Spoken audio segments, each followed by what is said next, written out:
नमस्कार मित्रांनो, आज 20 फेब्रुवारी 2026.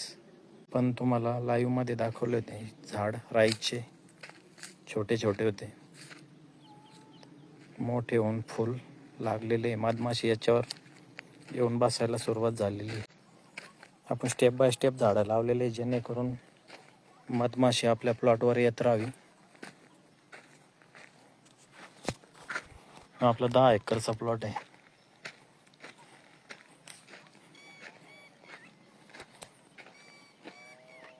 मागच्या व्हिडिओमध्ये कांदे सुरुवातीपासून कुठून घेतले, कसे, सगळी प्रोसिजर तुम्ही पेजवर जाऊन बघू शकता. याच्यावर दुपारी खूप मधमाशा असतात. त्या शेजारी आपण करडई पण लावलेली, कारण हे झाड राईचं खूप लवकर येणारं पीक आहे. त्यानंतर मधमाशी याच्यावर बसायला चालू होईल. इकडे छोटे राईचे पण आहे, याच्या शेंगा भरायला लागलेल्या. याच्यावर खूप मधमाशी असते मित्रांनो. हे बघा, हे मोहरीचं पूर्ण भरले. ज्या वर्षी प्लॉट जास्त असतात ना, त्या वर्षी मधमाशी विभागली जाते. लोक म्हणतात प्लॉटवर मधमाशी येत नाही.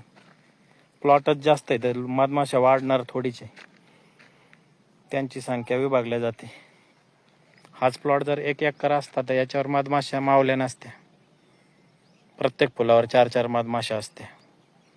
10 एकराचा प्लॉट आहे, किती बी मधमाशा आल्या तरी त्या कमीच दिसणार आहे. पूर्ण शेंगा भरलेल्या, याच्यावर खूप मधमाशी असते. याचं पॉलिनेशन, हे फुल पण जवळजवळ छोटंच आहे. मधमाशी आल्याशिवाय थोडीच हे शेंगा भरल्या. म्हणजे मधमाशी प्लॉटवर भरपूर येते, पण अजून आपल्या कांद्याच्या याच्यावर बस, जोपर्यंत आपल्या कांद्यातून वास येत नाही तोपर्यंत ती त्याच्यावर बसत नाही. STP आपण सोडतो, कालवून ठेवलेलं आहे, उद्या सोडू. आता याच्यात ट्रायकोडर्मा, सोडोमोनास आणि मायकोरायझा या ड्रम मध्ये.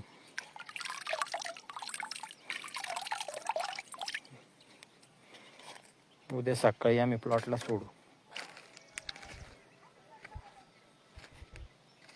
सगळीकडे आहे पिवळे झाड मोहरीचे, जेणेकरून मधमाशी नाही आपल्या कांद्याच्या फुलावर पण येत राहावं आपल्या शेतात.